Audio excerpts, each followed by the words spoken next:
नमस्कार साथियों, गौरव ज्ञान धारा में आप सभी का स्वागत है। एकलव्य बैच की अपन क्लास में पहुंच गए हैं। 81वीं क्लास, 81 क्लास अपन ने पढ़ ली है और तकरीबन अपन ये मानकर मैं चल रहा हूं कि 70% से ऊपर कोर्स अपन कवर कर चुके हैं। अच्छा, टाबर कहीं अभी भी कमेंट कर, अरे गुरुजी हम आपके भरोसे थे। अरे भरोसे थे तो क्लास चल तो रही है, भरोसे थे तो साथ छोड़ा थोड़ी है। कई क्या होते हैं, नए नए बच्चे आते हैं भाई, नए नए बच्चे तो उन्हें क्या है, बहुत सारे प्लेटफॉर्म दिखते हैं क्योंकि आजकल प्लेटफॉर्म भी बहुत सारे हो गए। लेकिन आप देखोगे कि 5 लाख सब्सक्राइबर से ऊपर प्लेटफॉर्म फिर भी बहुत कम है। और यदि कोई 5 लाख सब्सक्राइबर से ऊपर प्लेटफॉर्म है तो निश्चित रूप से उन्होंने अपने अपने क्षेत्र में बहुत अच्छे कार्य किए हैं, तभी विद्यार्थियों ने इतना विश्वास किया है। तो किसी भी प्लेटफॉर्म से जुड़ते हो तो धैर्य रखा करो, उनकी कार्यशैली को देखा करो कि इनकी कार्यशैली क्या है, किस तरीके से करते हैं। कई जने क्या होते हैं, धैर्य होता नहीं है और बस यहाँ कमेंट अटे भी कमेंट कर दियो, बटे भी कर दियो, वो भी करे। ऐसा नहीं किया करें। 81 क्लास आप यहाँ पे देख रहे हो तो सारी यूट्यूब पर करवाई है। इससे पहले भी बहुत सारी क्लासेस करवाई है, कई सारे बैच करवाए और सारे यूट्यूब पे करवाए। निश्चिंत रहो, बढ़िया तरीके से पढ़ो, ध्यान पूरी तरीके से केंद्रित रखा करो और जो इंफॉर्मेशन दे उसे सुना करें ताकि आप लोगों को किसी भी तरह की कोई परेशानी नहीं हो। आज अपन जो पढ़ रहे हैं साथियों, वो है राजस्थान की बोलियां, भाषा, साहित्य। ये अंतिम टॉपिक है आप लोगों के सिलेबस का कला संस्कृति के अंदर। और भूगोल, इतिहास, कला संस्कृति आप लोगों के कंप्लीट होने जा रही है।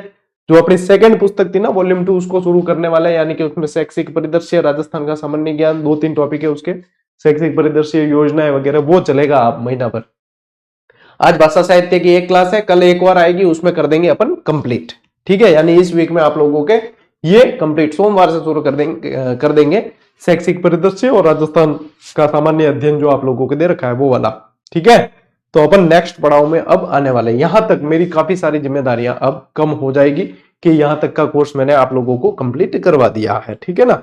वॉल्यूम 1 जो मैंने दिया था पहले स्टार्ट में, मेरे पास में यहाँ पड़ा भी है, यानी कि ये पुस्तक अब हो जाएगी आप लोगों के कंप्लीट। ठीक है, और पूरी की पूरी देखो पढ़ा दिए। एक टॉपिक रहा है, वो भी मुझे ध्यान है, यातायात वाला, वो लास्ट में करवाऊंगा मैं। ठीक है ना, शैक्षिक परिदृश्य के बाद में सेकेंड वॉल्यूम को शुरू करेंगे।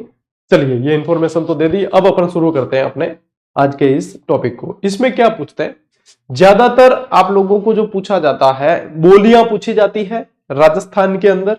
ठीक है, और बोलियों के अंदर क्षेत्र पूछते हैं। जिस तरीके से प्रश्न बनते हैं वो सारा का सारा बताऊंगा।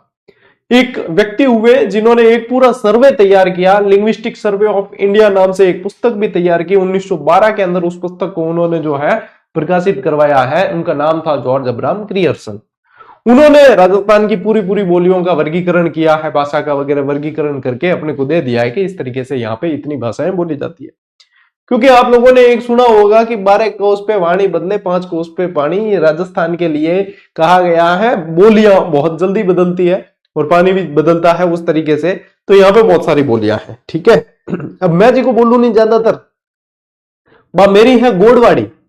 मैं जो भाषा बोलूं ना ज्यादातर बा है गोडवाड़ी भाषा है, और वो मारवाड़ी भाषा का ही एक हिस्सा है। मारवाड़ी की उपबोली है, आप समझ सकते हो कि गोडवाड़ी, क्योंकि गोडवाड़ क्षेत्र के अंदर ही आता है। पाली, जालोर, सिरोही गोडवाड़ के अंदर आता है, तो ये गोडवाड़ी बोली है। और आप लोगों को ये भी बता दूं कि कभी भी मन में ये भाव मत लाना कि गुरुजी हिंदी में ही बोला करो, हमें राजस्थानी कम समझ आती है। यदि आप ऐसा सोचकर चलते हो तो मान लो 2-4 प्रश्नों का नुकसान है आप लोगों के, आपको समझनी पड़ेगी।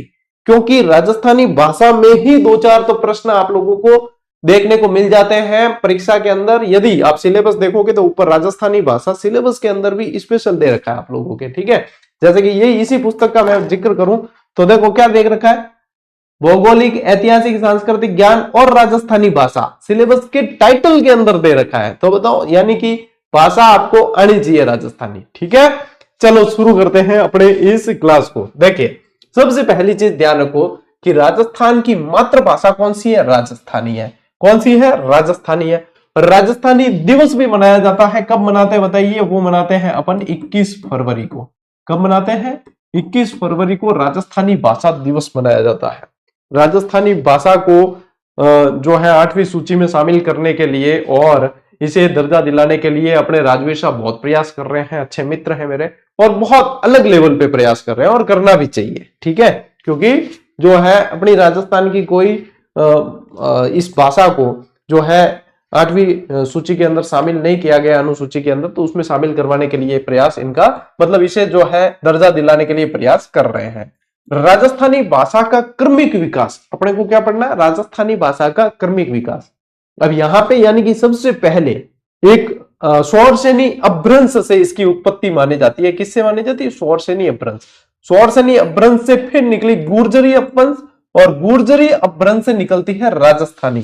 यानी कि आप लोगों को इसका क्रम पूछा जा सकता है, क्रम पूछा जा सकता है, क्रमिक विकास पूछ सकते हैं। तो यहां पे श्री गंगानगर ध्यान रखना आप, श्री गंगानगर के लिए क्या लिखते हो, SGR, शॉर्ट में क्या लिखते हैं, SGR। तो अपने SGR ध्यान रखना, श्री ये आ जाएगा स्वरसेनी, गुर्जरी और फिर राजस्थानी। इस तरीके से ये चीजें याद करनी बहुत आसान हो जाती है। श्री गंगानगर वास्ते वही लिखे ना, SGR ही लिखे ना, तो SGR याद रखो, क्रमिक विकास आप लोगों को याद हो जाएगा। नेक्स्ट प्रश्न साथियों क्या बनता है, और ये मोस्ट इंपॉर्टेंट प्रश्न है, ये जो बता रहा हूं ना मैं, इसको मोस्ट इंपॉर्टेंट कर देना। एग्जामिनर का इतना फेवरेट प्रश्न है कि 50 बार एग्जामिनर अलग अलग एग्जाम में इसे पूछ चुका है। क्या प्रश्न है कि भाई उद्योतन सूरी कुवलय माला में कितनी भाषाओं को जिक्र करियो, आज चीज है, बहुत शानदार प्रश्न और हमेशा पूछा जाता है। तो उद्योतन सूरी ने अपनी पुस्तक कुवलय माला में 18 देशी भाषाओं का उल्लेख किया है। मोस्ट इंपॉर्टेंट इतना बता रहा हूं, यानी कि मानकर चलो कि छपेगा ही छपेगा, छपता ही है, ठीक है। और ऐसे प्रश्नों के उत्तर हमें गलत करने का बिल्कुल भी हक नहीं है, बिल्कुल अधिकार नहीं कि हम इसे गलत करके आए, और इसे गलत करके आते हैं और फिर हम सोचते हैं कि हमारा सिलेक्शन हो। तो ऐसा नहीं सोचना चाहिए, क्योंकि ऐसे प्रश्न यदि आप गलत करते हो आप सीधे बाहर होते हो, ठीक है।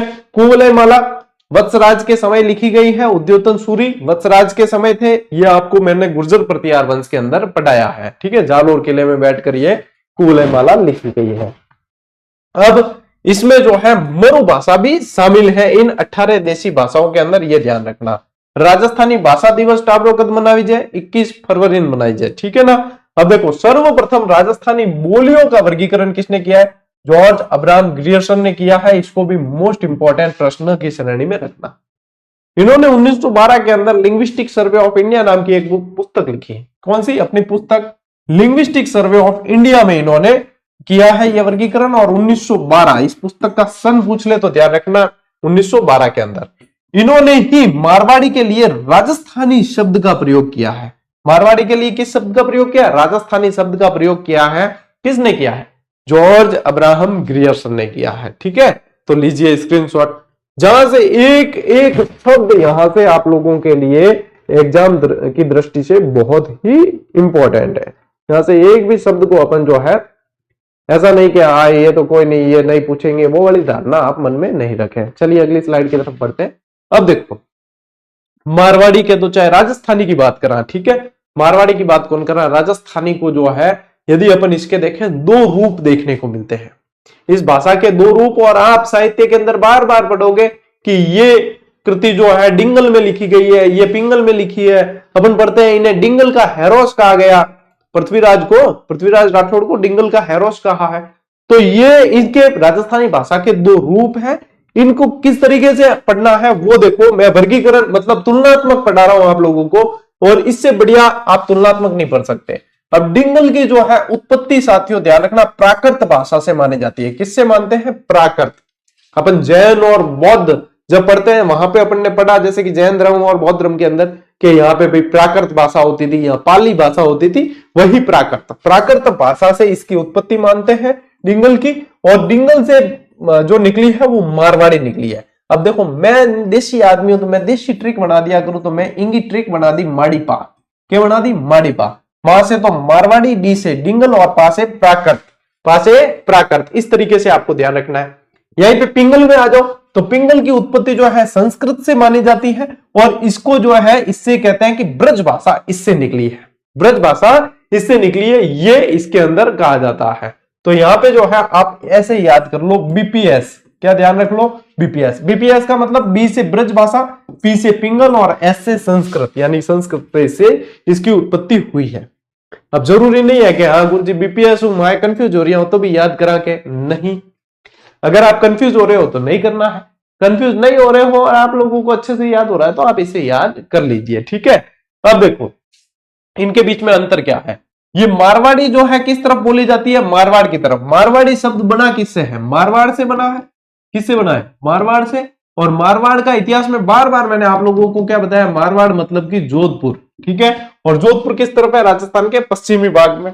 तो ये पश्चिमी राजस्थान में बोली जाती है। इसे चारणों की भाषा कहा जाता है कि चारण साहित्य के अंदर इसका ज्यादा जिक्र देखने को मिलेगा।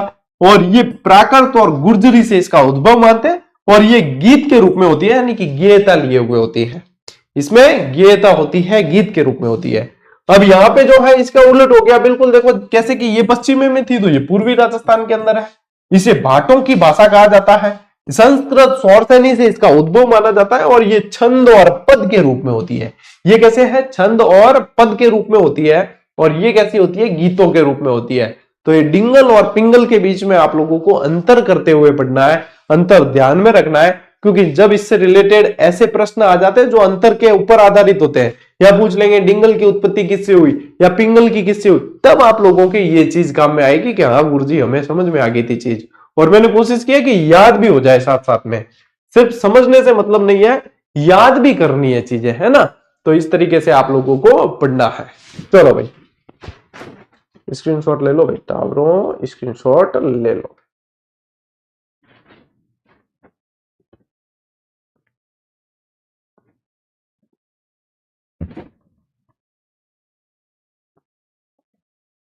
बड़े आगे, ओके। अब देखो राजस्थानी भाषा का विकास देखते हैं कि किस तरीके से आगे बढ़ा है। अब इसमें क्या है, आप लोगों को एक तरीके से यूं समझ लो सारणीबद्ध याद करना है। कैसे याद करना है, सारणीबद्ध।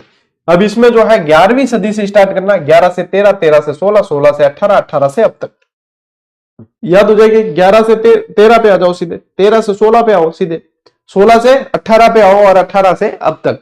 तो ये कंटिन्यू ही याद करना। और यहां पे याद करना है तो आपको गप मारनी पड़ेगी। यहां याद करने के लिए क्या मारनी पड़ेगी, गप मार। क्या, अब देखो, अब ये पहली बार बता रहा हूं मैं वापस ट्रिक। कई सारी चीजें हर क्लास में मेरी नहीं होती है। अब मैं बैठा बैठा देख रहा था मैं कि हाँ ये पढ़ाना है बच्चों को। तो एक बार क्या होता है, हमें जो है टॉपिक को पढ़ाने से पहले एक बार देखना ही होता है, चाहे कितनी भी बार पढ़ा दिया हो तो भी। तो मेरे दिमाग में एकदम से एक ट्रिक आई, मैं कि हाँ यार बढ़िया, तो ट्रिक बढ़िया बेटे।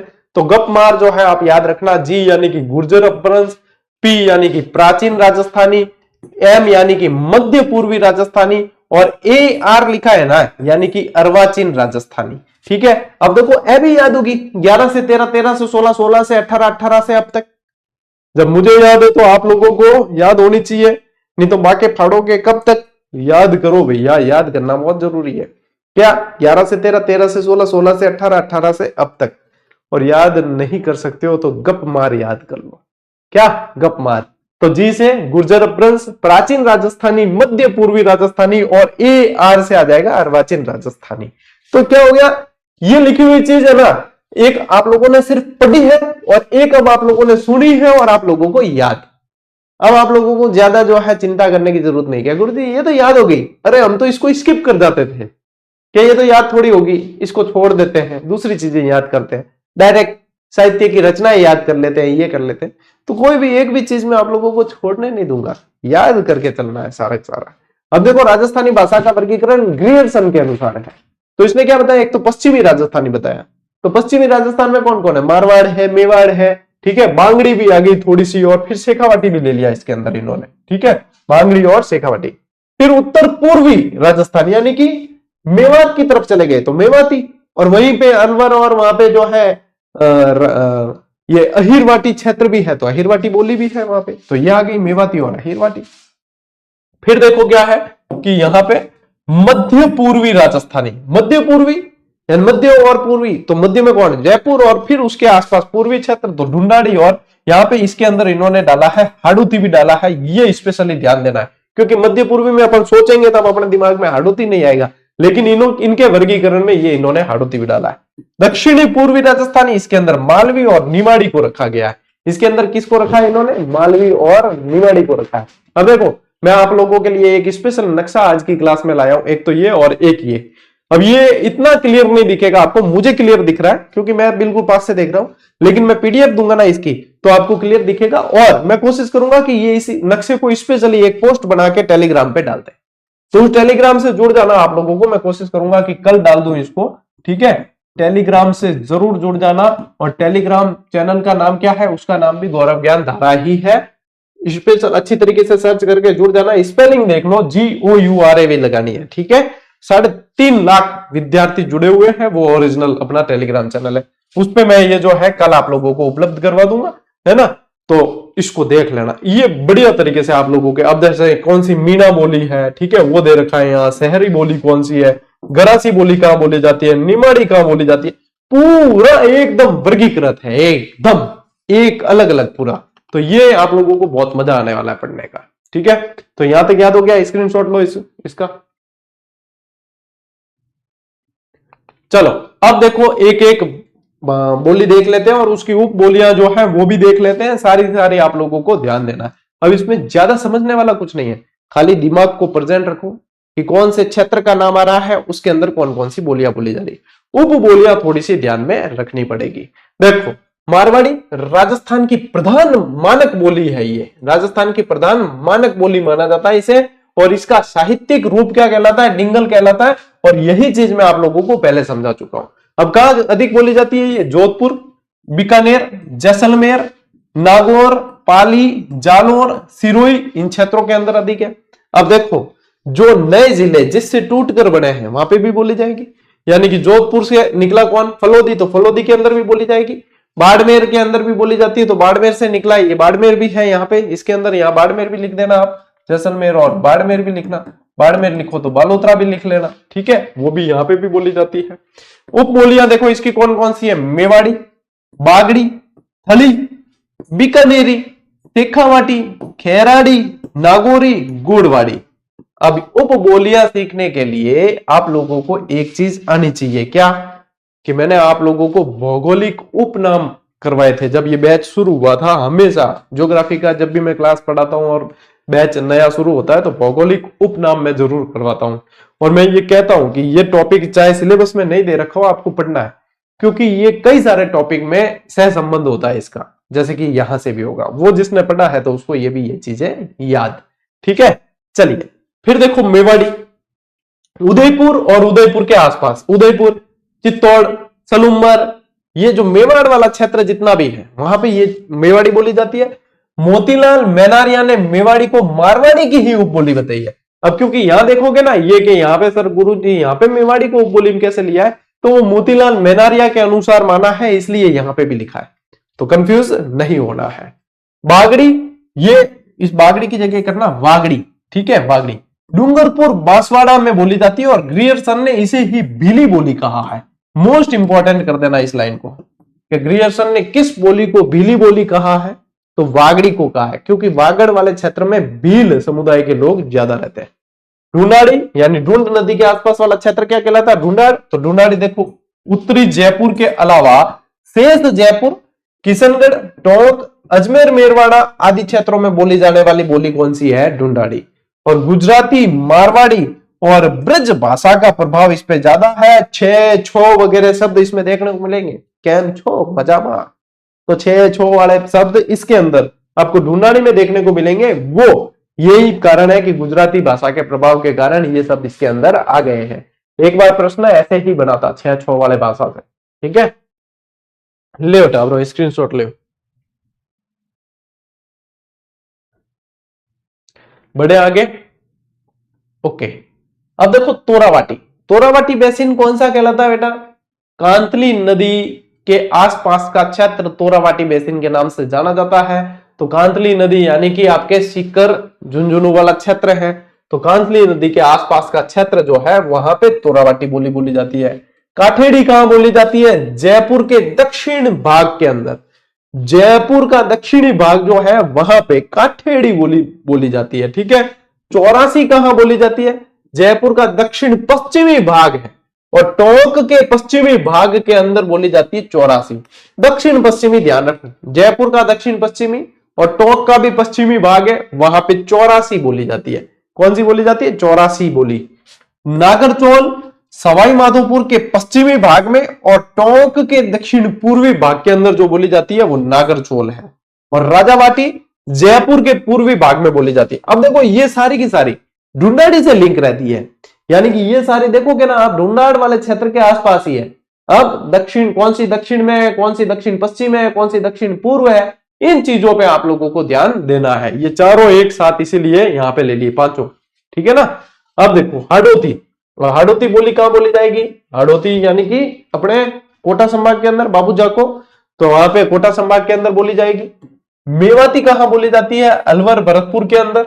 अहिरवाटी अलवर के आसपास अहिर जाति वाले बाहुल्य क्षेत्र के अंदर बोली जाती है, और इसी को राठी भी कहा जाता है। शाबाश, पेन तो गिरी गिरी और गिर के दूर बीती गई। इंगो मतलब कि ओ प्रश्न थारे आ सके भाई, है ना, ये प्रश्न आ सकता है आपके भाई, यहाँ स्पेशली नोटिस हो गई है चीज। चलिए बढ़िया, ठीक है, चलो आगे बढ़ते हैं। मालवी, मालवा के आसपास का क्षेत्र, मालवा यानी मध्य प्रदेश से छूता हुआ राजस्थान का हिस्सा है, तो मालवा के आसपास का। निमाड़ी, इसको मोस्ट इंपोर्टेंट करना, ये मालवी की ही उपबोली है। गोडवाड़ी जालौर पाली सिरोही के अंदर। रांगड़ी, ये भी मोस्ट इंपोर्टेंट करो, ये मारवाड़ी और मालवी जब मिल जाती है तो रांगड़ी बनती है, यानी कि इन्हें थे यूं भी याद कर सको मामारा, ठीक है, मामारा नाम से याद कर सकते हो, मारवाड़ी और मालवी मिलके रांगड़ी। देवड़ावाटी सिरोही के आसपास जो है, देवड़ा यहां पे ज्यादा हुए, देवड़ा शासक हुए हैं, है ना, तो यहां पे देवड़ावाटी बोली जाती है। लो टाब्रो स्क्रीनशॉट। आज बोलियां पढ़ेंगे अपन, कल साहित्य पढ़ेंगे, और इसी के साथ में अपने ये क्लास पूरी हो जाएगी, ठीक है।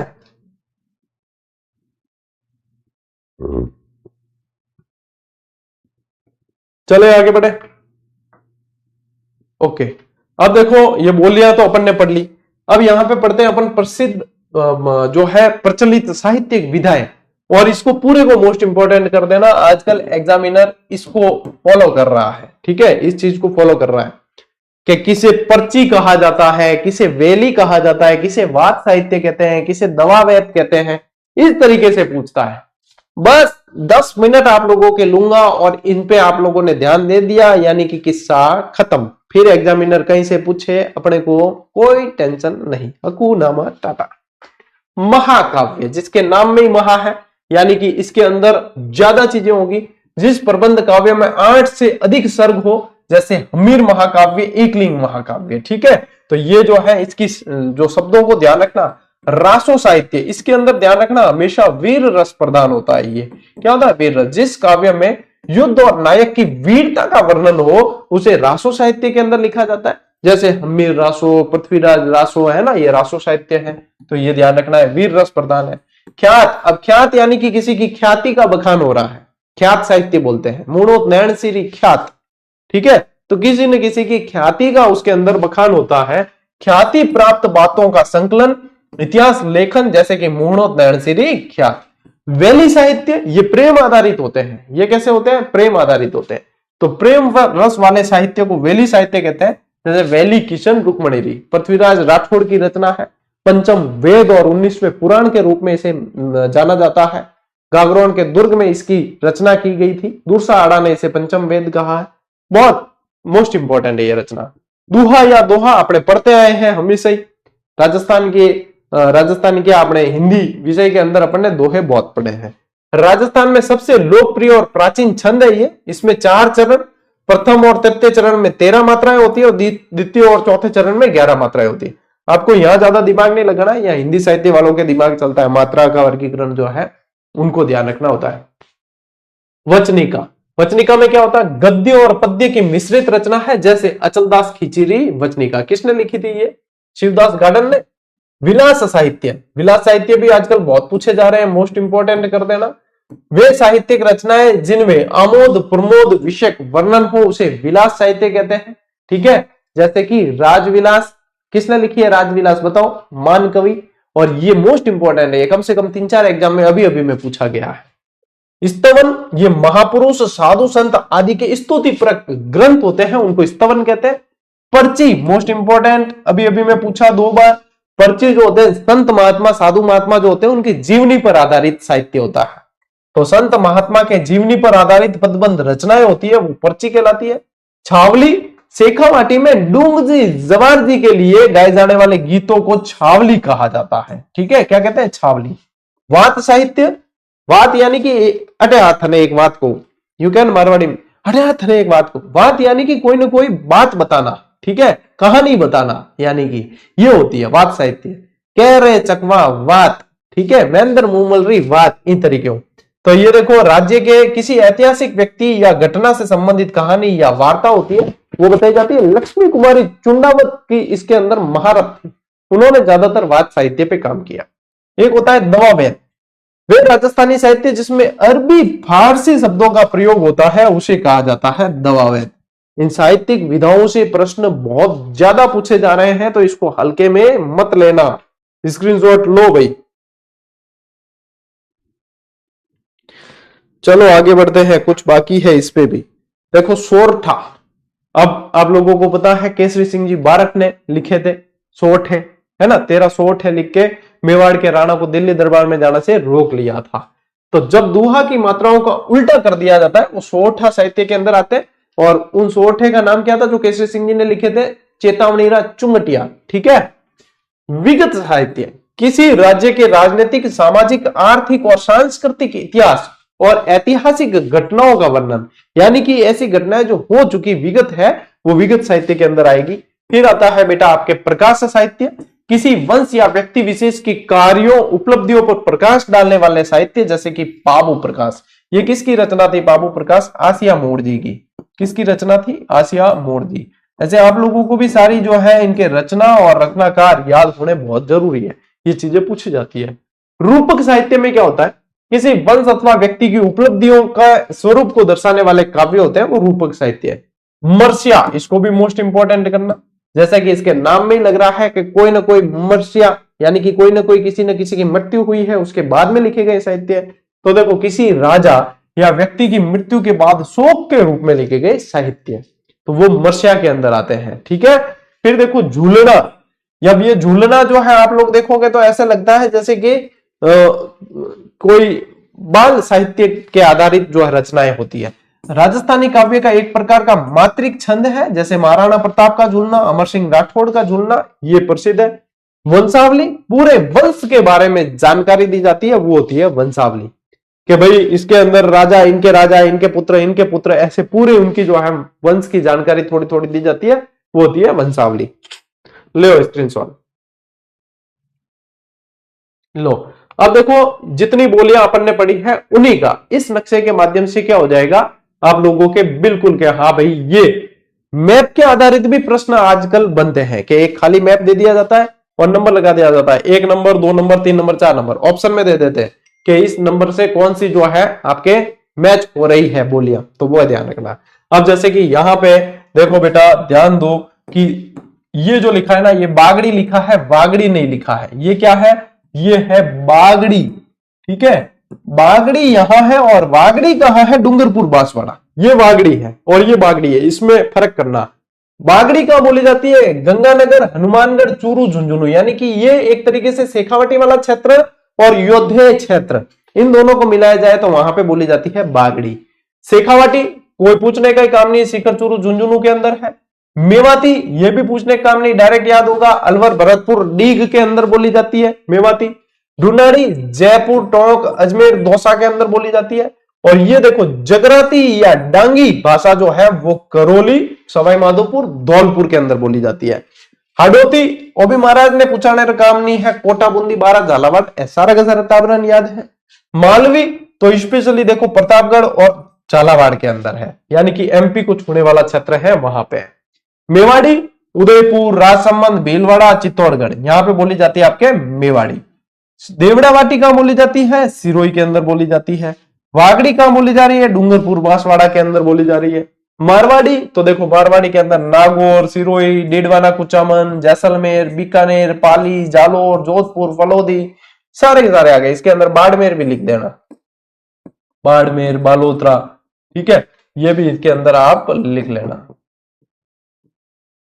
ठीक। तो ये जो है आप लोगों को नक्शा इसके हिसाब से ध्यान रखना है ना। स्क्रीनशॉट लेना चाहो तो ले लो। और ये नक्शा जो है ना, ये और भी आप लोगों के उप विभाजन है, जैसे कि यहां पे देखो ये दे रखा है थली, थली यहां है, ये ढटकी जैसलमेर वाली साइड बोली जाती है, पूछा जाता है ना। और यहाँ पे देखो जैसलमेरी है, जैसलमेरी भाषा के ये रेड जो दिख रहा है आप लोगों को, ये जैसलमेरी, ये ब्लैक जितना भी दिख रहा है ये पूरी का पूरा क्षेत्र मारवाड़ी का, ठीक है। और ये जो है सिरोही, यहाँ पे देवड़ावाटी बोली जाती है। ये क्षेत्र देखो मेरवाड़ी का है। तो ये मैं आप लोगों के साथ में साझा करूंगा ना, तब आपको इसकी अहमियत पता चलेगी। टेलीग्राम पे मैंने पहले ही बता दिया, ये दे दूंगा। ये क्षेत्र जैसे कि बीकानेरी वाला है, तो सबके कलर अलग अलग है, तो आपको पहचानने में कोई दिक्कत नहीं होगी। जैसे कि ये ढूंढाड़ी का है, फिर ये जयपुरी का है, ये नागरचोली का है। अब अपन ने इतने वो देखे ना कि ये दक्षिण पश्चिम है, ये दक्षिण पूर्व है, इसके अंदर सारा समझ में आ जाएगा। ये नागरचोल भाषा है यहाँ पे, ठीक है, ये नागरचोल भाषा का है। यहाँ पे ऊपर जाओगे तो ये देखो तोरावाटी, ये यहाँ है, ये शेखावाटी, ये अहिरवाटी, ये बागड़ी, ये मरु बोली है ना, ये मरु बोली। और ये यहाँ पे एक छोटा सा बाग है, ये सिराई की बोली बोली जाती है। कौन सी? सिराई की, ठीक है। तो ये ध्यान रखना है ना। और यहाँ पे ये जो है राजस्थानी ब्रज बोली जाती है। यहाँ पे ये मेवाती वाला क्षेत्र आ गया, ये मीणा बोली वाला क्षेत्र आ गया, हाड़ोती है। यहाँ शहरिया बोली है तो शहरी बोली है। यहाँ पे निमाड़ी बोली इधर बोली जाती है। यहाँ गरासी बोली बोली जाती है, भीली बोली बोली जाती है ना। तो ये नक्शा भाई आप लोगों को बहुत मजा आने वाला है इसको देख के। तो इसको जो है मैं उपलब्ध करवा दूंगा आप लोगों को टेलीग्राम पे भी, पीडीएफ के साथ तो आएगा ही आएगा, टेलीग्राम पे भी आप लोगों को दे देंगे, ठीक है। तो लीजिए स्क्रीनशॉट। चलो इसी के साथ में साथियों आज की ये क्लास पूरी हुई। कल अपन साहित्य पूरा ही पढ़ लेंगे, जितना भी साहित्य बचा है उतना सारा का सारा। और ये समय जो है ना, अंतिम समय ये अभ्यास का है। और अभ्यास को अब अपने यदि रणनीति के अंदर अभी तक शामिल नहीं किया है तो अब देर मत करना। यदि अब देर करोगे तो फिर वापस जो है आप कवर नहीं कर पाओगे। तो साथ साथ में रिवीजन करते चलो, साथ साथ में अभ्यास करते चलो। सबसे बेस्ट स्ट्रेटेजी यही है कि जैसे ही पढ़ा साथ में अभ्यास करो। लेकिन अभी तक नहीं किया है तो अब भी मत चूकना, अभी भी समय है, ठीक है। तो अब कमर कस के रखो, शादियां ब्याह सारे निवर चुके हैं अब, और अब आप लोगों को पूरी तरीके से पढ़ना है, आगे बढ़ना है। चलिए आज की क्लास में साथियों इतना ही। अब मिलते हैं अपन अगली क्लास में, अगले सेशन में। तब तक के लिए राम राम, जय हिंद।